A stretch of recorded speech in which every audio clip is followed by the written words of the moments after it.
Good afternoon, ladies and gentlemen. Welcome to another Propagandacast Addendum with me, your host, Imperial Dane, discussing another topic for, future COH3, which again I'm discussing because, hey, they put out a bunch of servers about it, so that's them talking about it. It's also just a really great topic to just make videos about because, it allows me to cover a lot of things in a sense. I might be slightly dissatisfied about COH3, but I can sort of more couch it in more, positive, constructive manner around you saying, this stuff sucks. So, rather than just going, this stuff sucks, I'd rather go, here's how we could do this better in a COH3.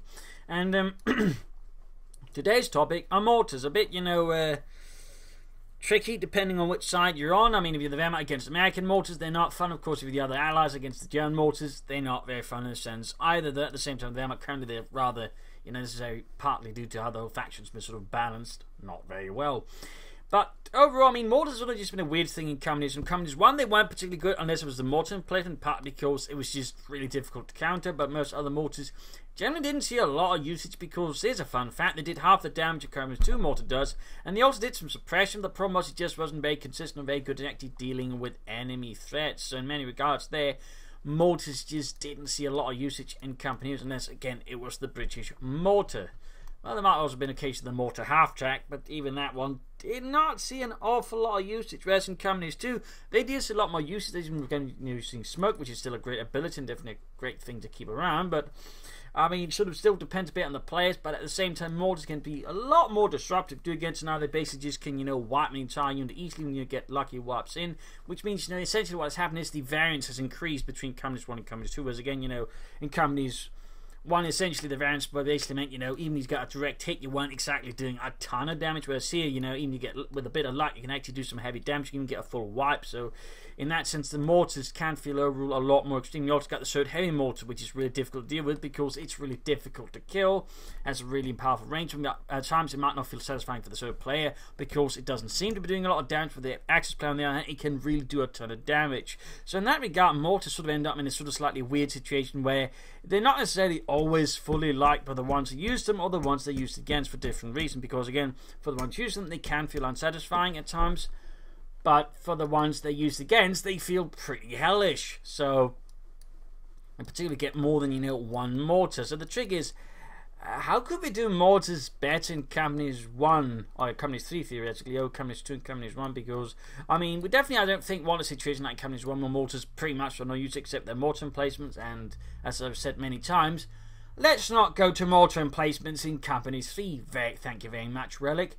So that basically sort of leaves the COH2 solution, which again is, unsatisfying because of sort of how it works. Again, it's not particularly satisfying in a lot of ways.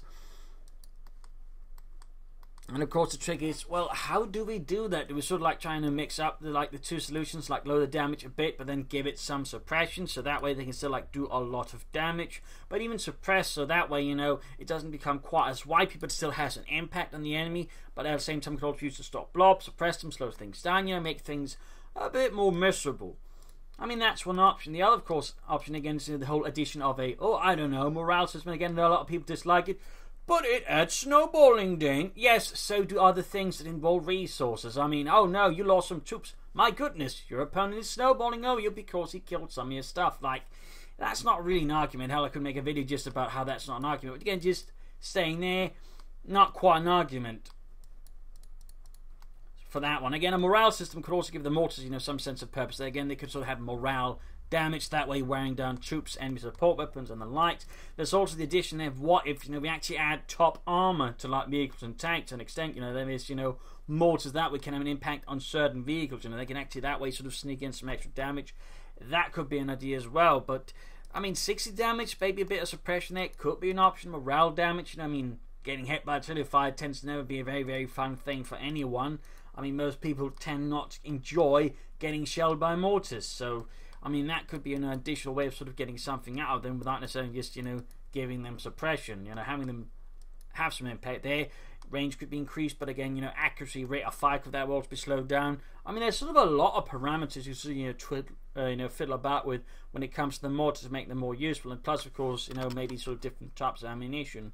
Maybe a bit there besides just smoke and regular barrages for some of the mortars could also be an idea.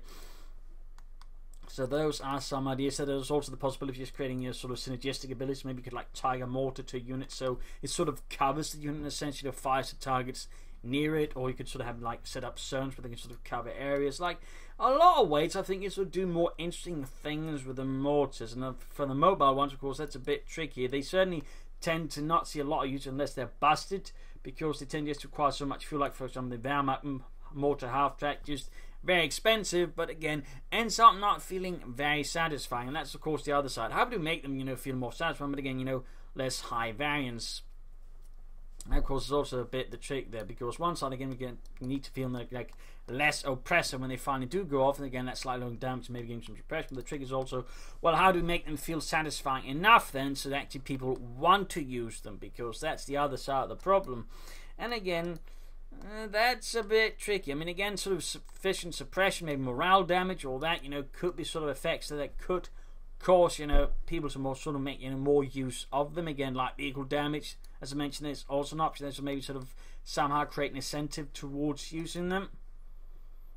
Another option would be making more useful versus structures a bit. Maybe not. Probably again wouldn't do much. I mean, it's a bit difficult to sort of particularly pin down like what you want to do to make the mortar feel more effectful and useful without necessarily making it too good.